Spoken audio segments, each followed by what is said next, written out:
palavra ao nosso amigo deputado Fábio Mitidieri. Isso mesmo. Presidenta, eu primeiro quero agradecer a oportunidade de falar nessa comissão. Eu sou o relator do projeto 4367, que trata do 14º salário dos aposentados e pensionistas. É um projeto que tem um apelo muito grande.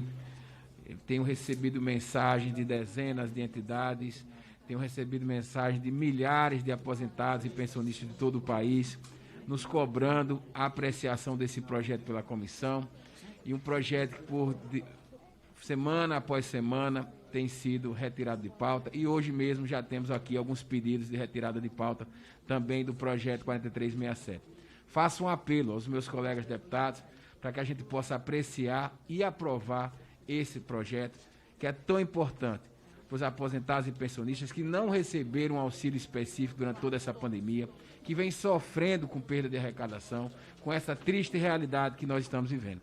Então, faço aqui um apelo aos colegas que tenham sensibilidade com os aposentados e pensionistas e possam aprovar, ou pelo menos deixar que a gente leia hoje esse projeto e apreciá-lo na votação seguinte. Mas importante é que essa casa veja que nós já estamos terminando o mês de outubro, o ano está acabando, e que a gente possa lembrar dos aposentados e pensionistas aprovando o PL 4367, e eu parabenizo o deputado Pompeu de Matos, que é o autor do projeto, e que, se Deus quiser, essa FT vai aprovar logo em breve. Peço aos meus colegas deputados que pensem nos aposentados e pensionistas do Brasil e aprovem esse projeto 4367, que está na pauta de hoje.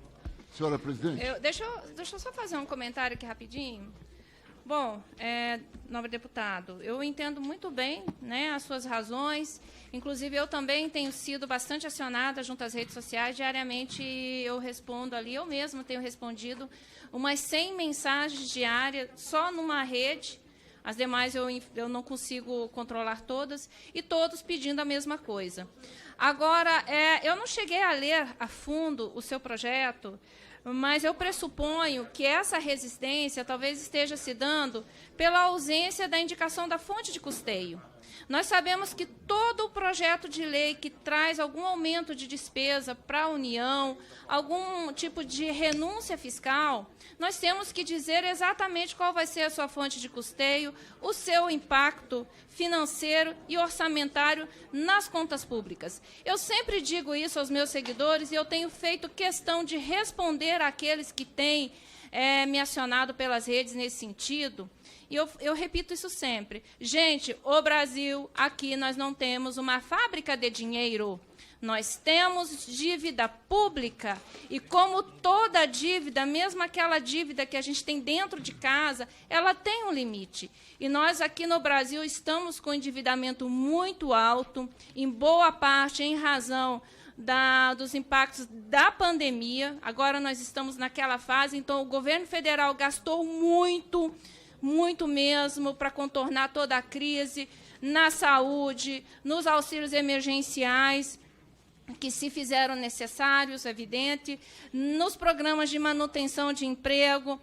Tivemos uma série de renúncias fiscais que também fizeram reduzir, e muito significativamente, a arrecadação do governo. E quando eu digo governo, não estou falando das personas que fazem parte do governo, como o presidente, o vice, como nós aqui. Eu falo o povo. Então, quer dizer, isso tudo vai diretamente, se influencia diretamente. E como influencia? Na inflação.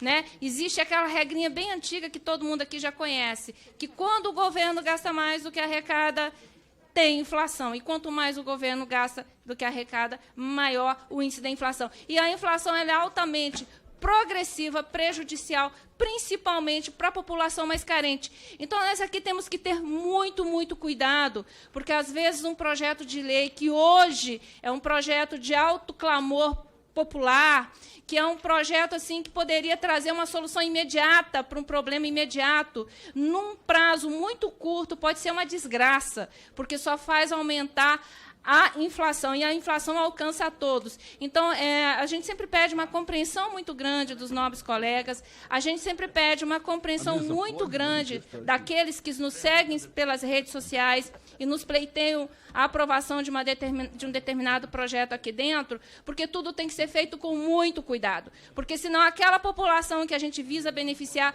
vai ser a principal prejudicada. Então, para tudo, temos que buscar sempre o equilíbrio. Então, nobre deputado, o que eu quero dizer para o senhor, compreendo perfeitamente as razões do seu projeto, compreendo perfeitamente as razões daqueles que têm nos buscado ajuda. Pela ordem, presidente. Só um minutinho, por favor. Com todo respeito, mas não só um cabe a quem preside a mesa. Tudo bem.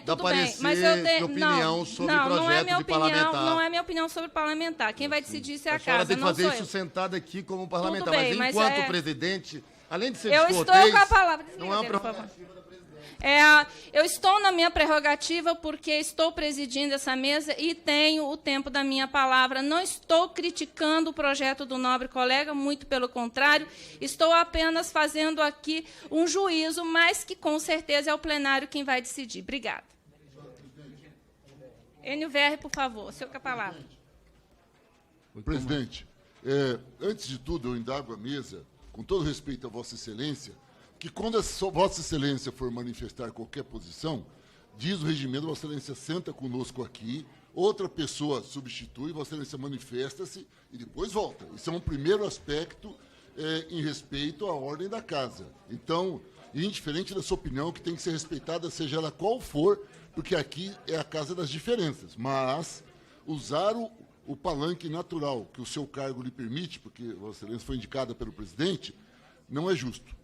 Fora isso, o que eu gostaria de dizer é o seguinte. Primeiro, sobre o 467, que o nobre deputado defende, ele é um debate profundo numa comissão como a nossa, a Comissão de Finanças e Tributação. Agora, alternativas, caso a gente queira, é possível. Então, eu quero ficar no primeiro ponto. Se o nobre relator ele colocasse lá em aumentar 0,5% a contribuição social do lucro líquido dos bancos, se ele colocasse na proposta dele, já teria atingido as exigências da lei de diretrizes, da lei de responsabilidade e do regimento dessa casa. Bastava apenas ele colocasse de qual é a origem. Está aqui a origem. Ah, mas não passa. Não, meu papel é apresentar a origem, depois é outro assunto. Então, só isso já resolveria. Agora, a gente trabalhar com a lógica que 14º salário para aposentados resulta numa inflação, ela é uma análise, em minha opinião, ela tem um caminho só. Ela não faz uma análise da inflação como um todo. Por exemplo, nada aumenta mais a inflação hoje do que o PPI. À medida que o governo escolheu, junto com o Paulo Guedes e o presidente, uma política de preço do combustível que segue a variação internacional e a variação do dólar, o combustível sobe todos os dias. Vamos chegar a R$10 muito em breve. Bem, não tem nada que causa mais inflação do que o combustível. Aumento de salário de pobre não causa inflação, porque o pobre, ele, no máximo, vai consumir, e consumindo ele vai retomar a produção no momento de crise. Nós temos um momento de crise gigantesca. Se o povo ganha mais, o povo ganhando mais vai comer, porque é só pobre mesmo, 90% é salário mínimo. A população vai comer melhor, retoma a economia, gera produção. É diferente da gente favorecer os mais ricos, porque aí sim você transforma tudo em mercado financeiro, em especulação, que eu tenho certeza que Vossa Excelência também não concorda, que é a posição de Vossa Excelência. Agora, a gente tem que entender isso. Nós temos que ter uma visão única. Se 14º salário de aposentado, que 93% é o salário mínimo, causa inflação, o que dizer da política de preços internacional que a Petrobras segue, acompanhando a variação cambial? Acontece o que está acontecendo aí. Esse mês que nós tivemos passado foi o maior índice de inflação nos últimos 20 anos. Esse ano, a inflação vai passar dos 10%. Ora, se aumenta os 10% da inflação, o que significa isso? Inflação é assim, se eu tenho mercadoria, a mercadoria vai subir de preço, eu ganho mais. Agora, se eu tenho salário, se tem inflação, eu ganho menos. Então, na verdade, a inflação ela é favorável a quem tem alguma mercadoria. Concluir? Não fui eu, não. Não, pode assumir. sei, deputado, eu que estou fazendo uma brincadeira com Vossa Excelência. Desculpe, mas... Já estamos em discussão de mérito do projeto, não, presidente? Não, nós ainda nem iniciamos, nem quórum não iniciamos a deliberação por esse motivo, é que eu expus aqui minha opinião. Isso. E outro detalhe, eu não fui indicada pelo deputado Júlio César. Eu sou eleita vice-presidente aqui da... Indiferente a isso, deputada, maior mérito seu ainda, você foi eleita. Você foi eleita porque eu votei também em Vossa Excelência. Mas apenas estou tratando da questão de onde fica. E, por fim, eu só quero encerrar sobre isso, sobre o que causa inflação. E quero encerrar dizendo que salário de aposentado não causa inflação em momentos de crise. Se fosse no momento de alta demanda, sim. Agora, não. Agora, variação do preço do petróleo, esse sim, causa muita inflação. Obrigado, presidente. Pela ordem, senhora presidente. Só para concluir. Não, já vai voltar. Só alertando aqui quem estiver nos assistindo que a reunião ainda não iniciou, né? Não temos quórum ainda, nós estamos numa fase de debates que, inclusive, eu entendo como super interessante. É aqui esse momento, quantas vezes a gente espera, né, deputado Enio, esse momento aqui para a gente poder discutir. Devolvo a palavra para o autor do projeto 4.000, relator, por gentileza. Isso, eu quero só, Luiz Mano, para mais uma vez contestar um pouquinho. Primeiro, como foi dito o deputado Enio, o pobre ele não guarda dinheiro, não. O dinheiro que ele recebe, ele reinveste todo na economia e esse dinheiro circula na economia. Quando essa casa quer, ela acha os caminhos. Nós estamos estourando o teto mais uma vez. Agora, para aprovar o Renda Brasil. Nós estamos buscando o PEC do precatório para resolver o problema do governo, para botar o Renda Brasil, que muita gente está chamando de eleitoreiro, mas que é importante para as pessoas que mais precisam. Então, quando se quer, se acha o recurso. E o que nós estamos falando aqui é de recurso para quem mais precisa. É para pobre, é para aposentado, é para pensionista, para aquelas pessoas que querem e precisam botar a sua comida no prato e não receberam auxílio do governo federal. Então, todo tipo de justificativa é plausível. Todo tipo de discurso a gente entende porque é um direito democrático que Vossa Excelência tem e qualquer colega nessa casa tem. Agora, a verdade e a prática é que ninguém está olhando pelo lado dos aposentados. Porque tem discurso para todo tipo de situação aqui. Quando se quer aprovar um projeto nessa casa, se acha qualquer fonte de receita aqui. O deputado Enio acabou de colocar uma sugestão aqui. Então, o que eu faço apelo aos colegas deputados é que vamos priorizar quem mais precisa, porque a miséria chegou, a fome está aí, a gasolina está batendo R$10, a necessidade, o gás de cozinha custa 10% de um salário mínimo. A Petrobras tem uma política econômica que dolarizou tudo quando seus custos são 80% em reais.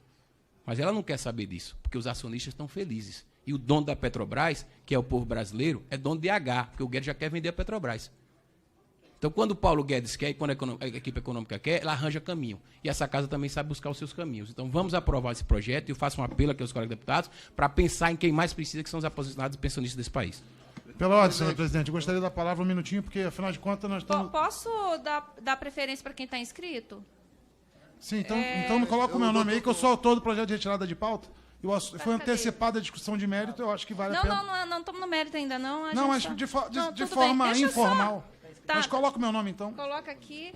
Deixa eu só abrir para o deputado Elias Vaz. Senão não fica um debate, fica um monólogo. Só não, tem um lado falando e aí fica parecendo que o governo é malvado. Não, perfeito. E que os super-heróis, defensores dos pobres, estão aqui contra um governo malvado. Tá, tudo bem. E a gente tem que vencer essa narrativa aqui. Eu estou inscrevendo o senhor, aí eu vou passar a palavra do deputado Elias, que já estava inscrito. Perfeito. Senão vão dizer que eu sou injusta. Aí já passo para o senhor, tá bom? Ok. Presidente, muito obrigado.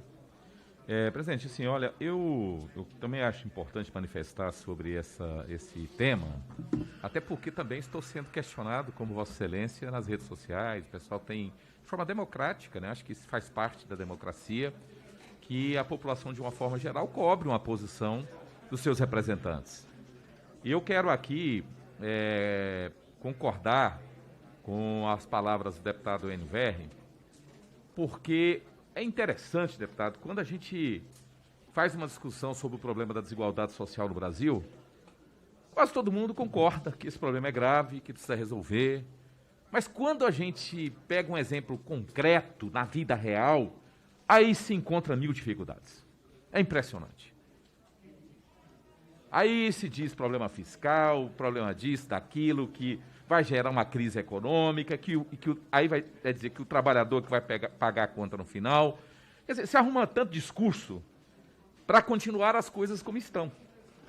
O deputado Enio Verri deu apenas um exemplo aqui, mas nós podemos ter muitos, né? questão de taxação das grandes fortunas, tem tantos caminhos que a gente pode claramente tirar um retrato do país e falar assim, olha, é preciso que quem está muito bem financeiramente dê sua contribuição nesse momento de crise. E a gente precisa ajudar essas pessoas que estão na base da pirâmide.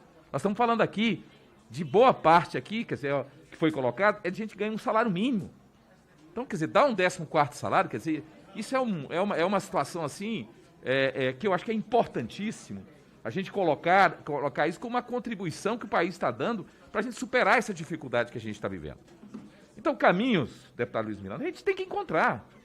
Agora, o que não dá é para dizer o seguinte, não, olha, a solução, isso vai gerar problema fiscal, né? Eu, particularmente, acho que essa questão do teto, a gente precisa ter muito cuidado com ela. Claro que a gente tem que ter o teto, mas o teto não pode servir como instrumento de amarrar a estrutura de governo em resolver problemas sociais básicos, fundamentais. Eu sempre falo, olha, se a gente vai para resolver o problema do teto, vamos resolver. Vamos resolver o problema fiscal, porque o problema fiscal não está só na hora de gastar, está na hora de arrecadar. E todo ano nós temos uma renúncia fiscal de quase 400 bilhões. E que muitas vezes quem é contemplado com esse benefício, na maioria das vezes, são grandes empresas. Será que a gente podia reduzir um pouco isso, deputado Luiz Miranda? Reduzir um pouco essa questão da renúncia fiscal? Exato. Seja na área petrolífera, seja nos bancos, seja... Quer dizer, então é preciso a gente enfrentar essa discussão. Então, é questão da própria... Uma discussão que nós fizemos aqui, a tal das operações compromissadas, que custam aí em torno de 60 bi todo ano. Né? Que trabalha, que é em nome de manter a questão de uma luta contra a inflação. Quer dizer, é uma situação que até nós aprovamos aqui uma PFC que está, na verdade, tramitando lá no Tribunal de Contas, que a gente espera receber o relatório o mais rápido possível, porque isso tem gerado uma dívida enorme no país a cada ano. Então, assim, isso para favorecer banqueiros. Então, eu estou só colocando aqui exemplos, quem precisa fazer essa discussão? E eu tenho certeza que aqui não é questão de oposição e situação, acho que é a vontade que nós temos. Agora, nós precisamos ter coragem de enfrentar esse debate. Certo? Nós temos que mostrar o seguinte, olha, se tem injustiça, se tem desigualdade, nós precisamos enfrentar isso. Né? E se é preciso a gente colocar justiça, que seja ter um pouquinho de sacrifício daqueles que ganham muito, né? Então é preciso que a gente coloque, que encontre esse caminho. Mas eu penso que essa resposta tem que ser dada. Né? O aposentado precisa ser respeitado, principalmente, sobretudo, esse aposentado que ganha, né, que está lá na base da pirâmide, que ganha o salário mínimo. Então eu penso que essa casa é uma oportunidade, não só dessa comissão, mas dessa casa de dar uma resposta para um segmento tão importante que sofre tanto com essa crise que nós estamos vivendo no país. Perfeito, deputado. Agora vou passar a palavra para o deputado Márcio Labre. Obrigado, senhora presidente. Bom dia a todos os colegas deputados. Olha, vamos só deixar uma coisa bem clara aqui, bem clara, para não fazer, como isso aqui é uma audiência aqui, é um evento que está sendo publicado, está ao vivo, a população, a sociedade está assistindo, até aqui a discussão está dando a entender que existe contras e a favores de liberar, de aprovar o 4367. Não se trata disso, essa falsa dicotomia, já que estamos buscando honestidade para discutir o assunto, sejamos honestos até o início, até o fim. Né? Conversei aqui em off com o relator, e o que eu disse a ele, vamos tentar tirar de pauta, não para discutir mérito, para a gente avaliar o impacto orçamentário e, qual é o principal detalhe? O autor do projeto já colocou um 14º salário por 4 anos sucessivos, ou seja, eu tenho a impressão de que o nosso ilustre deputado, o Pompeu de Matos, que fez o projeto, ele deve ter um nível de conhecimento de economia para já projetar que daqui a 4 anos o país ainda vai estar precisando pagar 14º salário. A questão não é pagar agora. Todo mundo sabe, o governo entende, é consenso, que esse ano a crise está muito bruta e vai precisar realmente dar um 14º para o aposentado. Pode ser que ano que vem precise, vamos discutir isso novamente, mas cada movimento desse, nós estamos falando de 80 bilhões de reais. Isso não é um troco de pão na padaria. E é claro que existe a sensibilização por isso, só que nós estamos ainda enfrentando a dificuldade de equalizar o Renda Brasil, a fazer esse ajuste aí dos R$400 do auxílio emergencial. Não conseguimos nem terminar essa discussão e nós já estamos colocando a questão 14º como algo um dogma que não pode ser discutido. Não, nós já estamos discutindo e já se entende que existe, de fato, uma necessidade, tem que ser feito esse ano, não há discussão quanto a isso. Agora, o projeto fala de 4 anos, pô. E aí, tem que apontar como é que vai pagar isso aí. E por que o nosso ilustre autor acha que daqui a 4 anos nós vamos precisar, dando que dá, esse apoio para o aposentado, se a economia não pode andar sozinha. Se nós não vamos estar em outro patamar. Se Deus quiser, nós já temos que estar numa outra situação econômica, da qual não se precise de caridade do Estado, que as pessoas possam, com a sua dignidade, produzir a sua própria renda, que é o que nós desejamos. Nós, como parlamentares, estamos aqui para promover, fomentar que esse país consiga, a sua população, andar com as próprias pernas. E o Estado ajudar na medida em que as necessidades surjam, mas nós não podemos ficar vivendo permanentemente em estado de calamidade e de necessidade. Muito obrigado, senhora presidente. Exatamente isso que eu falei no meu momento aqui, que ninguém é contra a ideia em si. Nós temos que atender à tecnicidade, igual eu disse para ele, que eu tenho conversado com as pessoas que vêm ao meu encontro. Nós temos que discutir a fonte de custeio, como que vão pagar essa conta. Definido isso aí, evidentemente que o projeto nem sequer vai ter resistência dentro dessa casa. Porque a gente tem sempre que buscar esse equilíbrio fiscal, justamente para não prejudicar a parcela mais sensível da população, que é aquela mais carente, Obrigado. A mais pobre.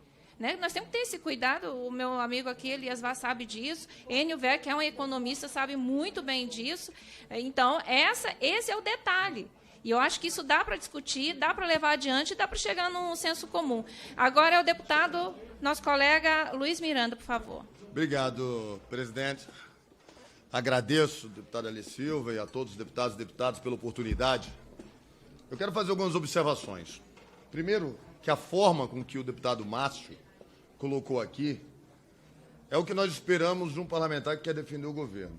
Não é dizer não, é dizer como podemos fazer e de uma forma que se adeque ao orçamento, que se adeque à realidade do país, mas também não podemos esquecer que quando falamos de aposentados, esses não estão no mercado de trabalho. É diferente do auxílio emergencial. Então a diferença é gigantesca, porque ele não está no mercado de trabalho, nem vai voltar ao mercado de trabalho. E você tem uma inflação de 30% real hoje no supermercado, em alguns locais até maior. O poder de compra desse aposentado, aquele que vive no limite, ele não conseguiu pagar suas contas certamente. E muitos desses não têm outra oportunidade, digo agora, para esse ano, se não for um 14º salário. Então fica difícil não apoiar, mas também fica difícil apoiar por um ad eterno sem você ter fontes de custeio, como muito bem colocado pelo deputado Márcio. Então aqui, e acho que o Enio, o Eli, a Alê, todos concordam que a gente tem capacidade e condições de criar a solução nessa comissão, inclusive apontando uma fonte de custeio que seja para esse ano. Ano que vem, vamos cuidar com o mesmo carinho. O que não podemos fingir é que não aconteceu, infelizmente, uma inflação real, infeliz, essa é a palavra correta, na ponta, no supermercado, que atingiu principalmente os mais pobres.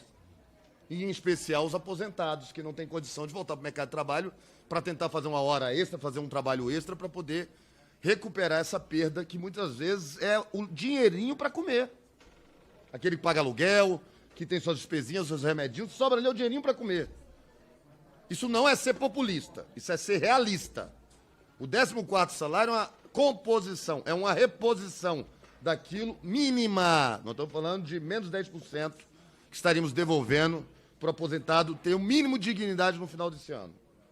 Eu acho justo, meritório, mas não podemos nos ocultar que o deputado Márcio colocou aqui de uma forma esplêndida. Temos condição, sim, de apontar custeio de uma forma correta, consciente, sem exageros, sem populismo para daqui a 4 anos, mas realístico para atender o aposentado hoje. Porque assim passa. Porque se tentar ficar na pregação para fora, não passa.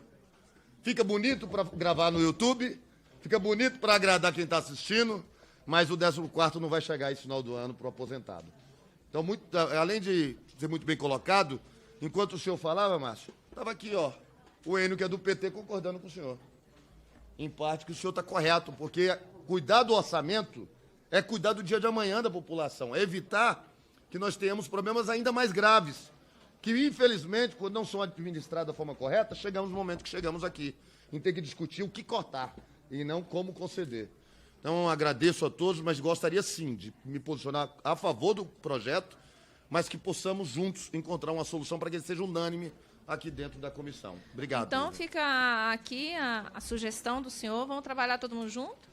Presidente, Chegar num texto que não encontre resistência e que atenda a tecnicidade Isso. da casa. Vossa Excelência, me permite um minuto? O que o líder, representante do governo, diz é o seguinte, eu não quero colocar palavras em sua boca. Esse ano nós temos um problema concreto, que é a vida desse povo.